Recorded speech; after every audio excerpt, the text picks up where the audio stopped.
Hello everyone and welcome back to Let's Play Europa Universalis IV with me, Alfapiomega.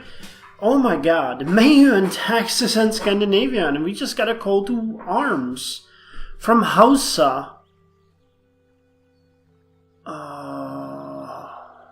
They are going into a war against revolutionary France. Oh, that's not good, and I'm not really interested in this war. So who are you fighting, Hausa? Revolutionary France. Oh dear lord, I don't want to. This is a defensive war. We actually ought to help. We actually ought to help against them. We want to, though. We're still arbitrary, and this war does not really concern us. So let's just say no. Let's just say no. We are not interested. And why the fuck does Finland have such high... I think our diplomatic reputation and the prestige is really screwing us over. This is really not good. But anyway, I just have a couple of hours, actually an hour and a half, and I got tea. Before my girlfriend comes back home, and I just want to, enjoy a bit of EU4, so I decided I'm gonna play a bit. No goal for today, other than just doing random stuff and enjoying ourselves. I don't want any wars. I feel like our arbitrary scholar king will just, try to retreat back. We might lose an alliance with Georgia, which actually kind of sucks. But on the other hand, we don't really plan to attack Commonwealth anymore. We don't really plan to get involved in any war anymore, honestly. So let's just not. We can get conscription, which is good. Conscription was first introduced in France, forcing every able-bodied young man into the army in times of national crisis. With little training needed to fire modern guns, it provided the nation with an almost limitless source of soldiers. Armies grew to sizes previously unimaginable, and tactics changed to match. Now the loss of 1,000 men was a valid tactic, not a disaster. Land morale increased, combat width increased, infantry shock increased, and we got new units. So, we can get... Okay, we had rifled musketeers, and we can now get... I think impulse infantry is the choice here. One extra defensive and offensive fire. Less offensive morale, but way more defensive morale. Okay, impulse infantry. Impulse infantry relied upon a cloud of light infantry that acted as sharpshooters and skirmishers, keeping the enemy pinned down under fire while the main line advanced into positions to charge the enemy line and deliver a coup de grace. Okay. And instead of horse artillery, we can now get field howitzers. Horse artillery proved to be highly effective on the battlefield, but still lacked the punch of larger guns. To increase the mobility of guns, padded gun carriages were introduced, which could be drawn by a horse, set up and fired without lengthy preparations. At the same time, French engineers standardized cannons design so that the gun barrel, carriage assembly, and ammunition was uniform across the army, allowing for easier repair and large-scale manufacture. Field howitzers, as these cannons became known, also used flintlock firing mechanisms which were more reliable and safer than the old method of igniting the powder in a touch hole. The howitzers were used by Napoleon to great effect by concentrating their fire against the enemy position. Okay. And craftsmen flee to Viipuri. Sure, that's a really good one. Because we're gonna get a specialized specialization there. Good. Well, more rebel uprising. Hebridean separatists. Really? What's up with that? I think that's it's a provincial unrest. Yeah.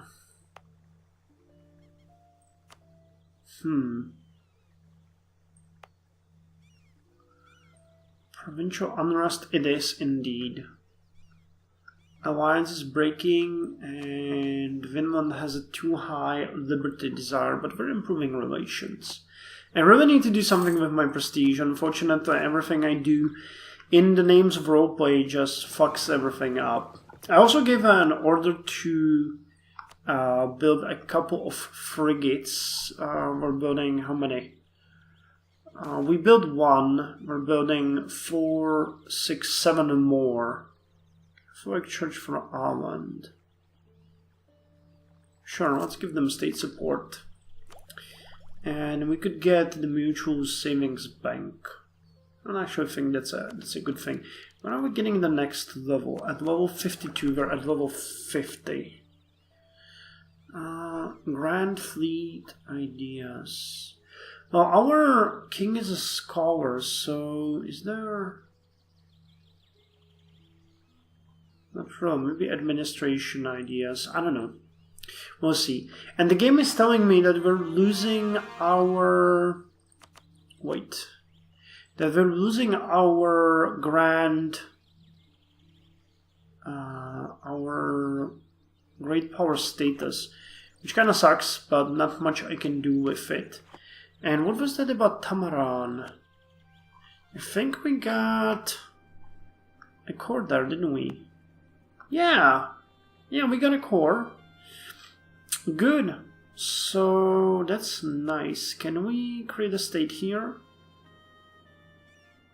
Is it territory? Oh, we can't have more states.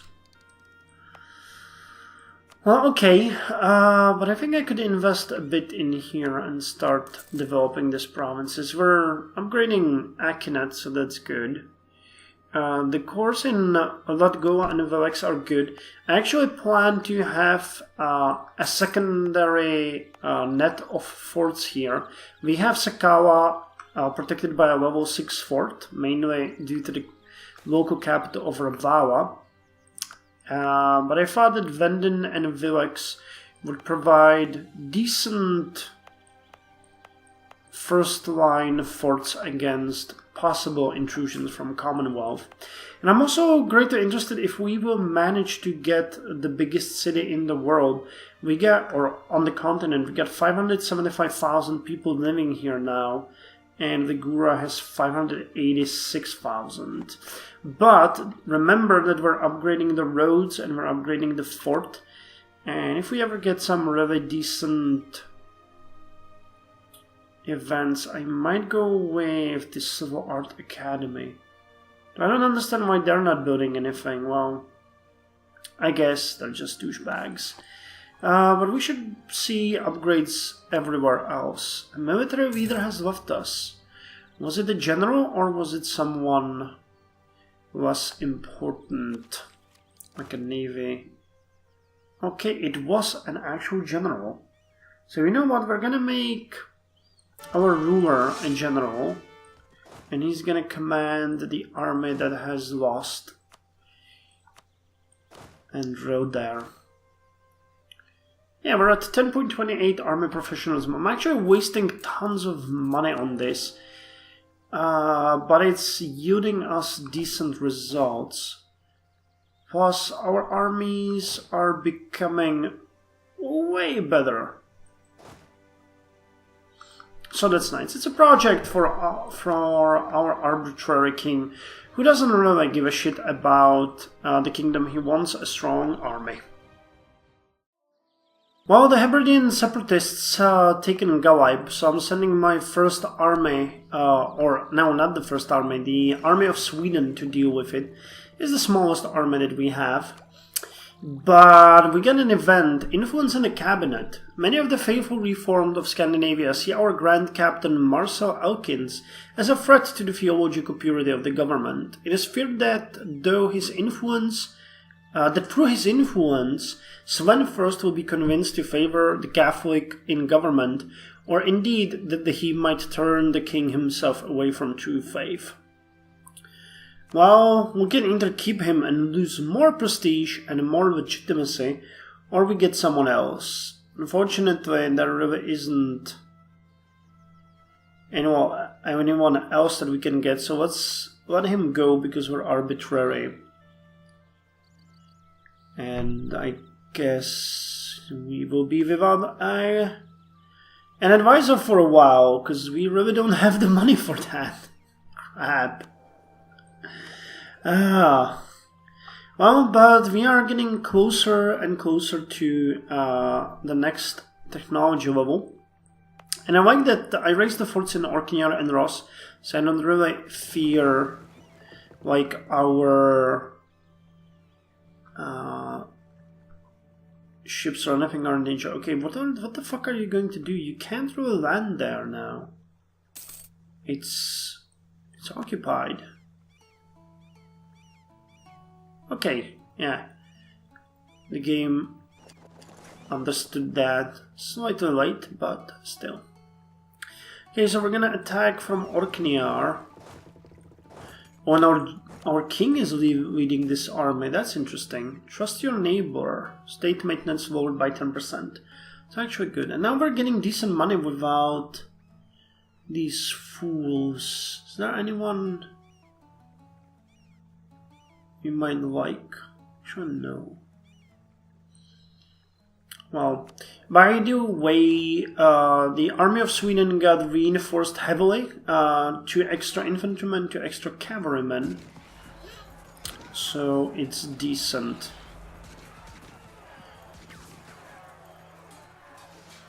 Okay, we're pretty much destroying them, but well, our morale sucks. I really hope we won't break. Do we have... Oh, I lowered the army maintenance. I didn't realize that. Come on, break them.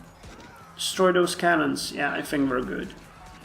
Lower taxes. Okay, we got them. Wow, that was a bit gruesome. Oh, nice, Orsentollen.